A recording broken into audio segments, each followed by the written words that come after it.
welcome to this Inorgenta Watch Talk. We're gonna discover three beautiful initiatives that show the French watch industry is really revitalizing at the moment.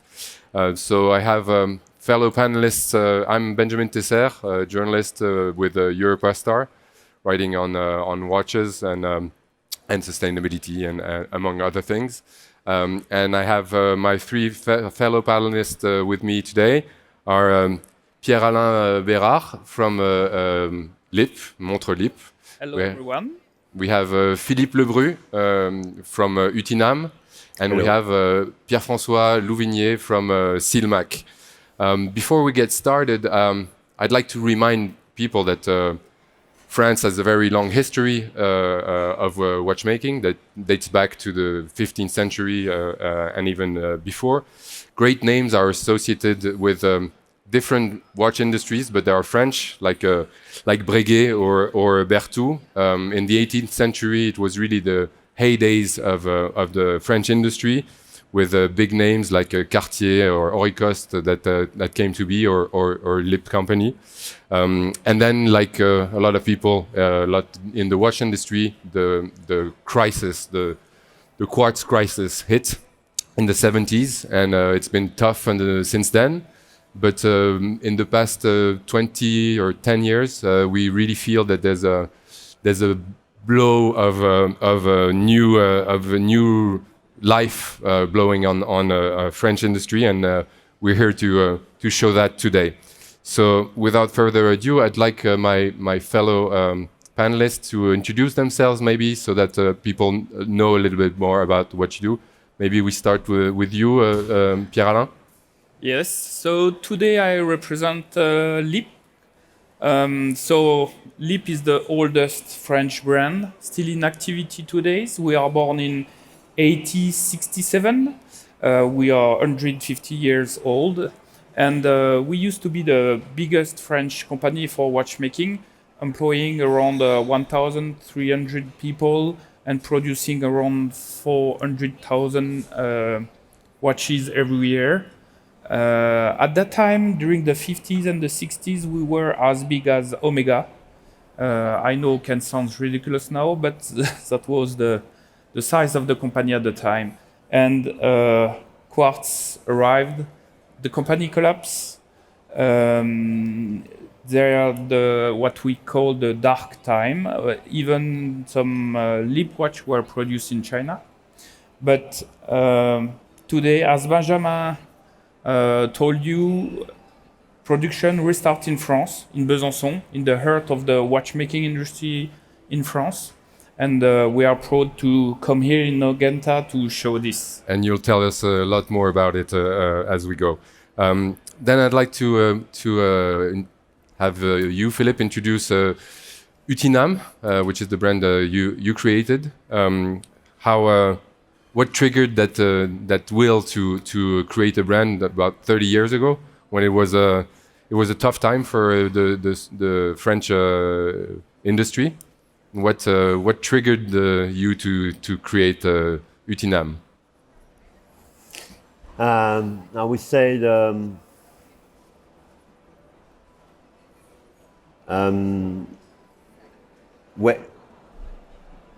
How did you start? What's your job when you start? I'm started 30 years ago, and at the beginning, I was my job is to work with steel, and I make some study about know how to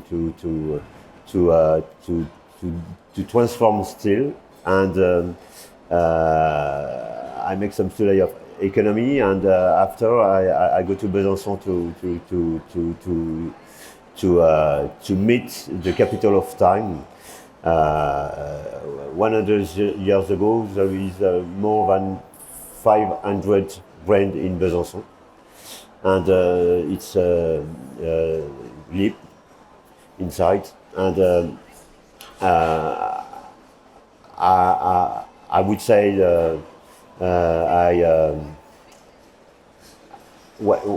when I don't understand trigger. So you started in the metal industry basically, and Yeah. you come to Besançon, Yeah. and that's where you meet people from the business, from the watchmaking, In 1990. Yeah. and that sort of collides with what you're doing, Yeah. and it brings out and it spurts out the birth of Utinam. Utinam, what do you do at Utinam? In 1991, I worked in an industry which makes some movement. This industry was France Bosch. Okay. And 2 years after, I make my own enterprise. During 10 years, I make some watches for other brands. And in 2015, no, 2005, I'm sorry, I make a patent system for the big clock, which is a long case clock, 2 meters, and with a patent system inside, and I make the new contemporary clock for house. Like, But so art. that wasn't your idea when you arrived in Besançon. That's what strikes me is that actually coming into the heart of the terroir of French watchmaking terroir really spurred the creation of something new, and that's really what's interesting. That we'll keep that in mind. That we have a very strong heritage here, and we have a very strong terroir and savoir-faire, Yes. creativity that created something out of that. And on top of this, we have Pierre-François Louvigné from Silmac, who brings a totally new technology. Can you tell us a little bit more about this technology? It has something to do with quartz, I think. Yeah, more or less. So the company Silmac is located in Besançon also. So we're all together belonging to the same territory. But Silmac is coming from another world. What we are doing is really breakthrough technologies. And one of the invention we have is what we call silicon machinery. What does it mean? It means that we took from the semiconductor technologies the idea that it was possible to create a micromotor that will be fully compatible with electronics. Mm-hmm. Yes, you're right. There is the classic mechanics. There is the what we call the quartz. But we like to say that quartz is not everything. We like to talk about electronic watches, and you will include the new brands with the connected watches. And what we are doing, Silicium Machinery, is the capability of putting on electronics a micromotor that will be able to drive hands, disc, any object that could be animated on top of electronics. Okay, so very innovative, but that can be applied to watchmaking industry, but obviously to a lot of our other industries as well, right? Yeah, in fact, the watchmaking industry is the first segment of market that is interested by this technology, because the micromotor is very small. It is insensitive to magnetic fields.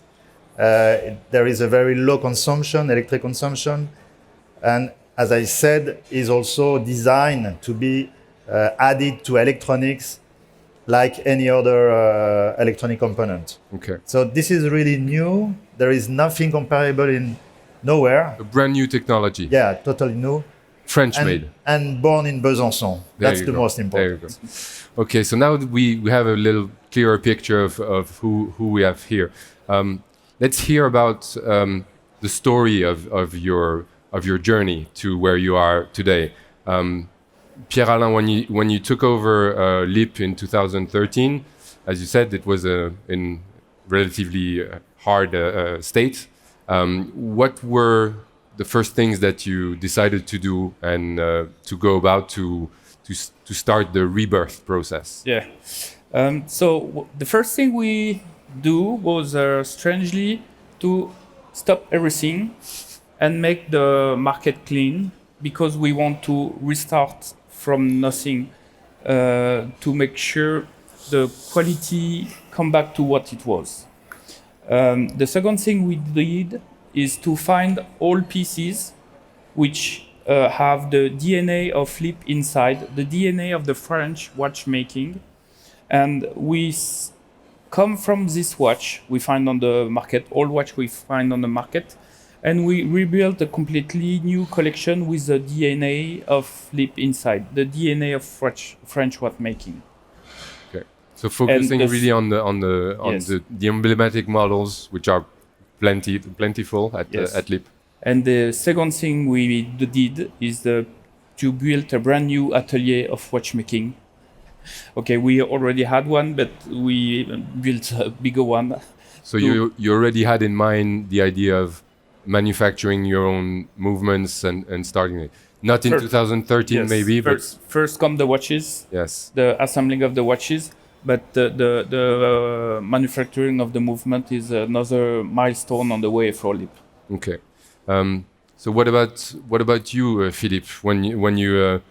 When you started, how did you go about to develop first your big clocks and your watches? What made it possible? You talk about the big clocks or about the watches? I guess first the big clocks because that's what you focused on at the beginning. Okay. But we'll address the watches later, I guess. So we are a manufacturer of pendulum movement. We design our own complication. We get some patents inside, and we are making them in Besançon, in the middle of Besançon, and work only with some enterprise like mechanical, which are at more or less 10 kilometers from the town. What we did is a contemporary long case clock with special design movement and patent system inside. About watches movement, there is new things like a reborn with two names. The name of France Ébauche, which is came back in France, and the components are making exclusivity in France and in Switzerland. Mm-hmm. And there is a collaboration between France and Switzerland to make new mechanical movements. And there is another brand which is La Joux-Perret in Switzerland, who makes the assembled in Besançon, in the atelier in Berdrow. That's what's very interesting is that you really started and you wanted to build something that was really made in France, 100% made in France, and it was possible. It was there. Yeah. The savoir-faire and the people were there. Yes. And the collaboration between Swiss and France goes actually both ways, because France is actually working a lot with the Swiss industry. Now the Swiss industry is helping back France to start doing things. And when you started doing watches, now you do your cases are made in France, your hands, your dials, and so everything can be made in France. That's what that really strikes me, that people don't realize how much there is of possibility to do things there. Only the sapphire glass is not made in France. Okay. Not in Switzerland either. Yeah, we know that. Still back to you, Pierre-François. So you choose this very different route of not going mechanical, doing new technology. But still you had the same findings, that you could find the savoir-faire right there in France. But when you see that Swiss watchmaking revitalize through mechanical watches, do you think technology is really the way to go? I believe so. We will see what the next year will show us. But if you go back in 1936, Marius Lavey invented the lavette motor technology that is in billions of watches today. So this invention came from France already. Now, maybe 90 years after that, there is a new technology coming, the silicium machinery. And this technology is opening a new way of thinking, of designing watches. What we are bringing on the market is a piece of technology. In fact, it's nothing. If you don't bring creativity, if you don't bring a new idea in terms of design, it will not be useful. This is why we think in Besançon, in Franche-Comté, we think that the collaboration between the different actors here, LIP, Utinam, and other brands in France, we think the collaboration will be the good way to restart something new that will not be quartz. It will be something else. We believe at Silmac that it's the good moment also to catch the big brands, luxury brands in France that are thinking on watches with the Switzerland spirit. No, there is a very nice and fresh new spirit in France, and they should use it. Okay, and those the other way that I see that's very important in the technology or the potential of your technology is that it can bring big volumes, and to recreate an industry. Obviously, it's great to have high-end quality and low volumes, but to build an industry, you need volumes, and that's what the solution of Silmac really brings up to the market, or the potential to do it anyway.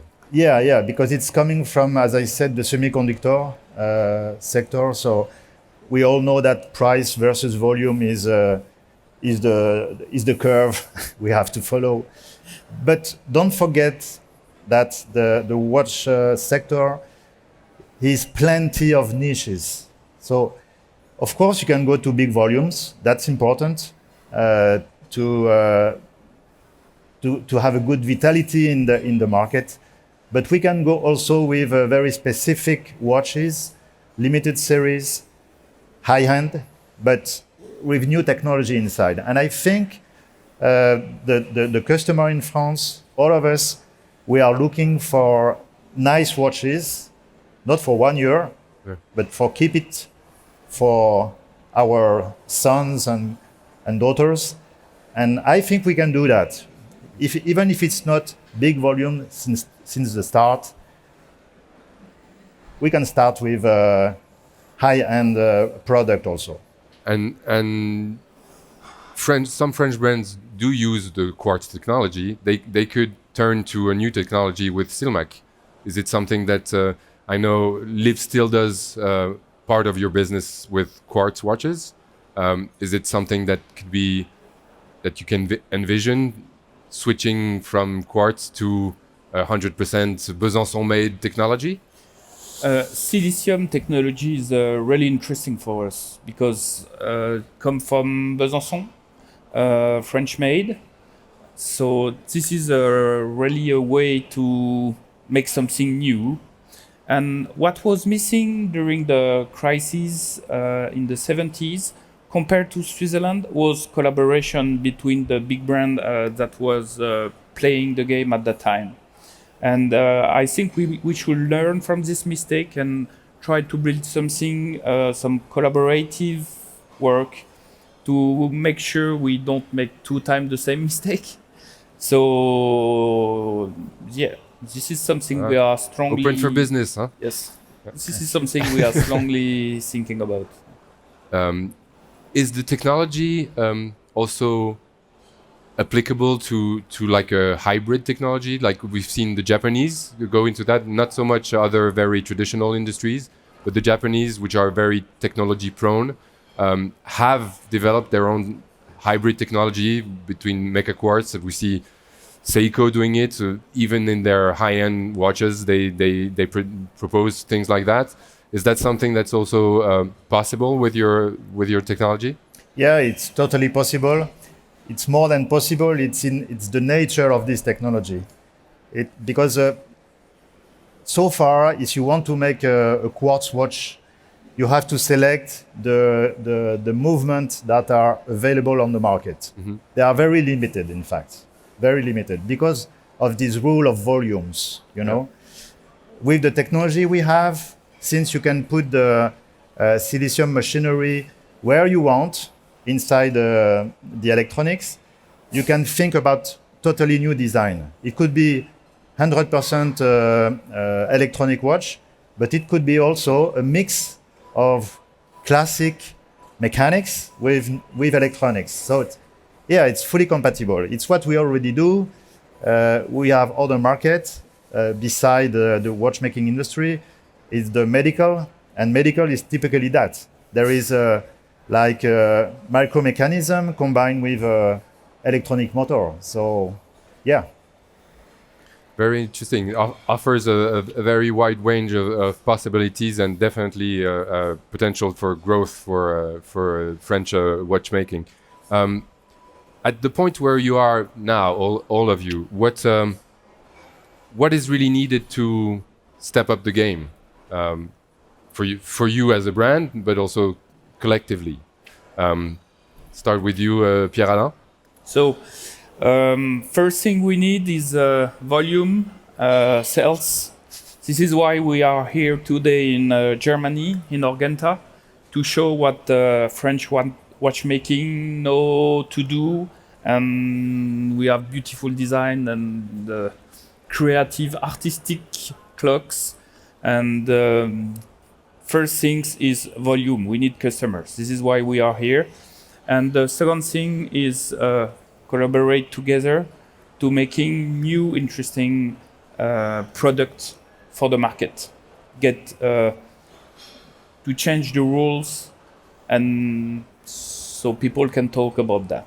And to do that, you feel that it's important that that there's a new definition of what makes a watch 100% made in France or really made in France. Create something that's particular to French watchmaking. Yes. I don't believe the world will buy a French watch because it's a French watch. This argument is not enough by himself. This is why we need some new technology or inspire design. We need to make something different. Of course, we are French, so anyway, we'll be different. What about you, Philippe? What's the most important thing for you in your mind to go further in the development of a true new French watch industry? Before I would say when there is a will, there is a way. There is two worlds: the old world of mechanical movement, and this mechanical movement is very actual because of ecology. It didn't need any energy, so this mechanical movement is really in our society, in our century. And on the other way, so we can do that with Français Bosch and La Joux-Perret. And on the other way, there is the new technology, the silicium technology, as Silmac developed. And this technology is real technology as a French technology. It's creative. We use new technology as silicium. There is a capacity of new functionality. I think this movement it's the beginning of the movement of the future, and it comes from our country. Big responsibility there. Yes. Pierre-François. So same question to you. What do you think that it's really needed? But actually, you you actually came up with your own watch, if I'm not mistaken. Yes. As you know, when you come with a new technology, especially when it is what we call embedded technology, it's something inside, hidden. It's difficult to talk about. So we thought that since the first market was the watchmaking industry, and since we have friends around us, we have decided to create a watch that is the first one using this technology. So there is two aspects. The first one is a B2C object.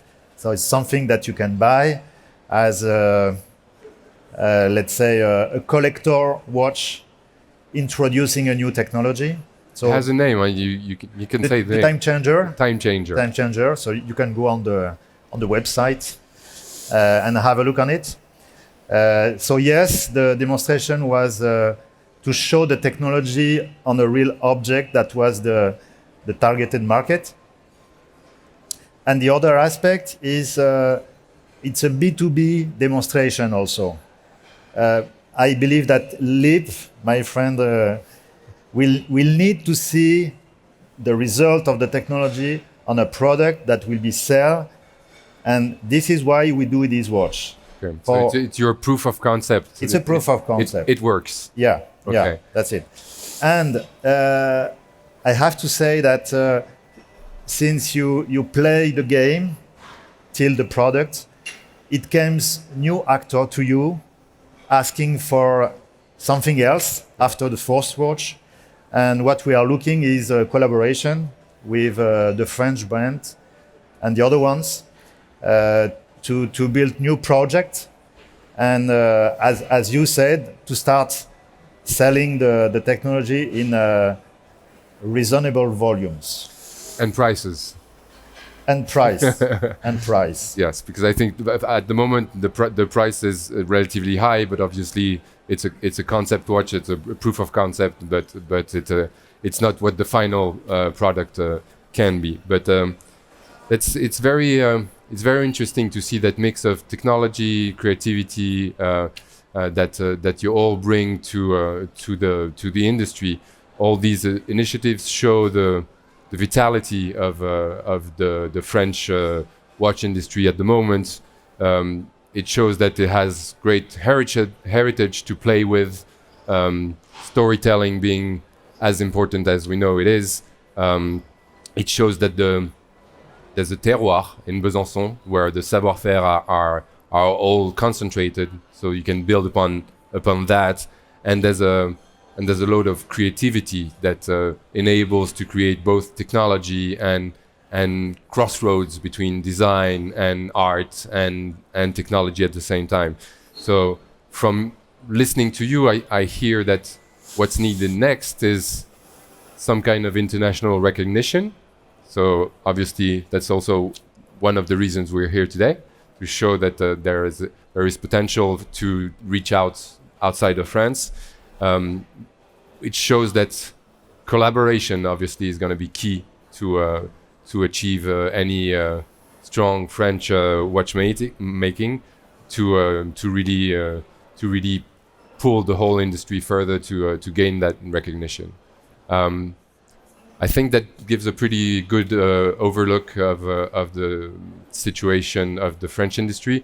I don't know if there are any questions in the audience that people would like to ask to any of our panelists.